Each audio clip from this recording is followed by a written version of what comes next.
नमस्कार किसान साथियों, स्वागत है आपका मेरे YouTube चैनल पर। मेरा नाम है वीरेंद्र सिंह और आप देख रहे हैं बी कृषि क्लिनिक YouTube चैनल।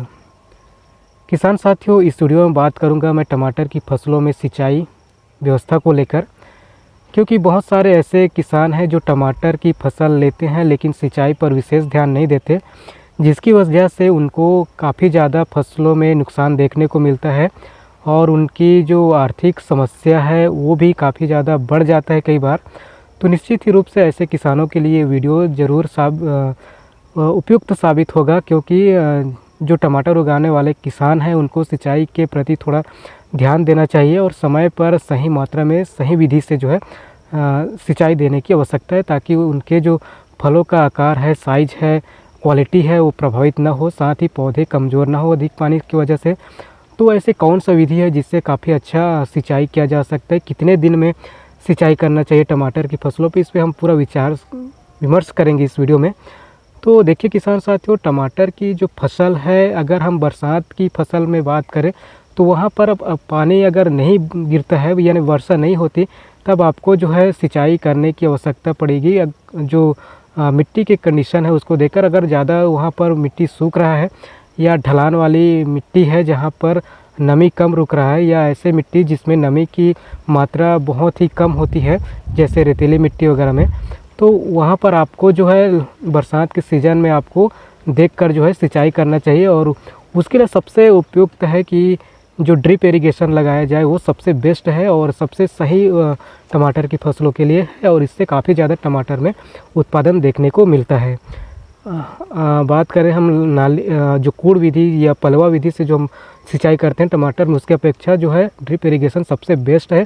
चाहे आप बरसात के सीज़न में लगाएं या शरदकालीन में टमाटर की खेती करें या ग्रीष्मकालीन में, तीनों ही अवस्था में ड्रिप इरिगेशन काफ़ी ज़बरदस्त देता है। लेकिन अगर आपके पास ड्रिप इरिगेशन नहीं है तो आप जो है कूड़ विधि या पलवा विधि से कर सकते हैं। लेकिन पलवा विधि जिसमें हम कूड़ बनाकर जो है टमाटर को पानी देना चाहिए, जो पौधे में जो है उसमें मेड़ बना देना चाहिए, अर्थात मिट्टी चढ़ा देना चाहिए गुड़ाई करके, फिर जो बीच में जो नाली बनेगा उसमें जो है पानी देना चाहिए। और अक्सर ऐसे जो है किसान करते ही हैं। ठीक है, इसमें कोई नया बात नहीं है कि मैं ही करता हूँ, ऐसा नहीं है। इसमें किसान जो है इस प्रकार के विधि अपनाते हैं, कूड़ विधि। लेकिन यहाँ बात आती है समय पर सिंचाई करने की और सही मात्रा में सिंचाई करने की। दूसरी ये है कि बरसात के लिए चलो हो गया, लेकिन अब आते हैं शरदकालीन में। तो शरदकालीन में देखिए यहाँ पर पानी गिरने की बहुत ही कम चांसेस होती हैं, ऐसे में सिंचाई करने की ज़रूरत होती है। तो ऐसे में किसान जो है लगभग 8 से 10 दिन में जो है अपनी फसलों को सिंचाई करना चाहिए। अगर हल्की मिट्टी है जहाँ पर नमी कम रुकता है, वैसे में आपको 5 से 7 दिन के अंतराल पर सिंचाई करना चाहिए। और जो कूड़ विधि है उसमें करना चाहिए, हल्की सिंचाई करना चाहिए, कोई ज़्यादा भराव वाली सिंचाई नहीं करना चाहिए। अगर भराव वाली स्थिति आती है तो पौधे में सड़ने की समस्या आती है, क्योंकि वहाँ पर बैक्टीरिया और फफूंद जो है बनना शुरू हो जाती है और पौधे को नष्ट करते हैं। इसके अलावा अगर आपके जो फसल है उसमें फूल आ रहा है, फल आ रहा है, तो इस समय जो है ज़्यादा मात्रा में पानी नहीं देना चाहिए, हल्की हल्की मात्रा में नियमित अंतराल पर देना चाहिए। जो अंतराल है लगभग 5 से 7 दिन जो हल्की मिट्टी में है, और भारी मिट्टी में लगभग आपको 8 से 10 दिन के अंतराल पर सिंचाई करना चाहिए। इससे जो है फल फटने की समस्या नहीं होती, फूल झड़ने की समस्या नहीं होती, पौधे जो है मरने की समस्या नहीं होती। इसके अलावा आते हैं हम गर्मी की फसलों में। तो गर्मी की फसलों में जो है सबसे ज़्यादा सिंचाई पर विशेष ध्यान देना चाहिए। अगर आप कूड़ विधि से सिंचाई करते हैं तो निश्चित रूप से आपको ध्यान देना चाहिए। ड्रिप इरिगेशन में आपको कोई दिक्कत नहीं है, अब जितना चाहे उसमें पानी दे सकते हैं, लेकिन इतना भी नहीं कि आप हद से ज़्यादा उसमें उतना मात्रा दे सकते हैं जितना पौधे को आवश्यकता है, आसानी से दे सकते हैं। लेकिन जब हम कूड़ विधि या पलवा विधि में करते हैं तो अनकंट्रोलेड हो जाता है, क्योंकि उसमें हम पौधे के से ज़रूरत से ज़्यादा पानी उसमें भेजा जाता है खेतों में।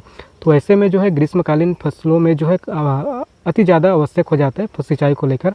और इसमें जो है आपको हर जो है 4 से 5 दिन में आपको सिंचाई करने की पड़ती है, अगर भारी मिट्टी है तो। अगर हल्की मिट्टी है तो आपको 2 से 3 दिन में जो है सिंचाई देने की आवश्यकता होती है। और सिंचाई ऐसे करें कि हल्का सिंचाई करें।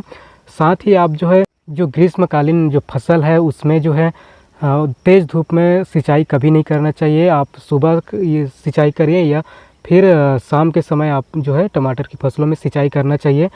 तेज़ धूप में सिंचाई करने से पौधों को सबसे ज़्यादा समस्या झेलना पड़ता है। कई बार पौधे जो है तेज़ धूप में सिंचाई करने से झुलस जाते हैं, या फिर जब आपके टमाटर जो है फल की अवस्था में है या फूल की अवस्था में है, तो इस समय जो है फूल झड़ जाते हैं, फल जो है फटने की स्थिति में आ जाते हैं, उसके कलर चेंज हो जाते हैं। तो इस प्रकार की समस्या देखने को मिलता है ग्रीष्मकालीन जो टमाटर की खेती है। तो निश्चित रूप से सिंचाई पर जो ग्रीष्मकालीन फसल उसमें ध्यान देना चाहिए। और मैं तो यही कहूँगा कि अगर कोई भी सिंचाई हो टमाटर के मामले में या जो सब्जी वाली फसल जितने हैं, अगर उसमें सिंचाई की मामला हो तो आप तेज़ धूप में बिल्कुल भी सिंचाई ना करें। आप सुबह या शाम के समय या हो सके तो रात में आप जो है सिंचाई करें। इससे काफ़ी अच्छा फसलों में बेनिफिट देखने को मिलता है। अगर आप तेज़ धूप में सिंचाई करते हैं तो इससे जो है फसलों को काफ़ी ज़्यादा नुकसान होने का चांसेस रहता है। तो निश्चित ही रूप से आपको सिंचाई पर ध्यान देना चाहिए। इसके अलावा जो स्प्रिंकलर विधि में अगर हम बात करें तो स्प्रिंकलर विधि में टमाटर की जो फसल है उसको काफ़ी ज़्यादा नुकसान देखने को मिला मेरे को, क्योंकि अगर मैं उसमें स्प्रिंकलर लगाया जिसकी वजह से उसके जो तेज़ धार है पानी के छींटे जो पड़ते हैं उससे जो है फूल झड़ने की समस्या दिखती है। साथ ही जो पौधे पर उसका तेज़ धार पड़ने की वजह से जो है काफ़ी ज़्यादा पत्तियों को नुकसान हुआ है।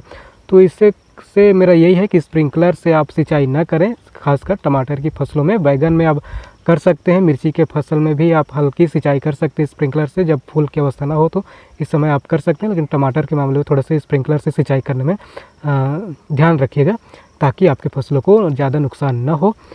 तो किसान साथियों, ये मेरा एक सुझाव था जिसमें मेरा अनुभव जो है आपके साथ शेयर किया हूँ सिंचाई के मामले में, खासकर टमाटर की फसलों में।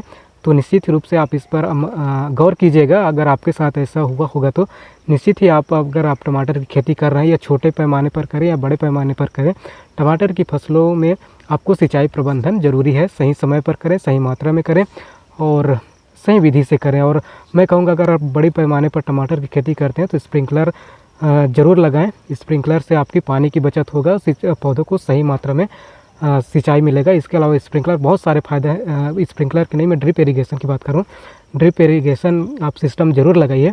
ड्रिप इरिगेशन से आपको काफ़ी ज़्यादा बेनिफिट होता है। आप उसके ज़रूरत के हिसाब से आप पौधों को पानी एक साथ सभी क्षेत्रों में आसानी से पहुंचा सकते हैं पूरे अपने फसल में। साथ ही उसमें आप जो है खाद कीटनाशक को भी आप जो है पौधों पर डायरेक्ट भेज सकते हैं। तो ये ज़बरदस्त इस ड्रिप इरिगेशन का लाभ है। तो निश्चित ही रूप से आपको जो है इसका लाभ लेना चाहिए। और ख़ासकर जहाँ पर पानी की समस्या हो ऐसे को ड्रिप इरिगेशन पर ध्यान देना चाहिए, क्योंकि इसमें एक बार आपको इन्वेस्ट करना है और काफ़ी लंबे समय तक जो ड्रिप इरिगेशन है वो चलता रहता है। और ऐसा नहीं है, ड्रिप इरिगेशन में जो सिस्टम लगे हैं, जो पाइप लगे होते हैं, उसको केवल टमाटर की फसलों में नहीं बल्कि अन्य फसलों पर भी उसका इस्तेमाल किया जा सकता है। तो ये जो ड्रिप इरिगेशन है काफ़ी ज़बरदस्त बेनिफिट है किसान साथियों के लिए। और एक बार इन्वेस्ट करना है, बार बार इन्वेस्ट करने की इसमें यानी हर साल इन्वेस्ट करने की ज़रूरत नहीं है। बस एक बार इन्वेस्ट कीजिए, 5 से 7 साल जो है आराम से चलने वाला है।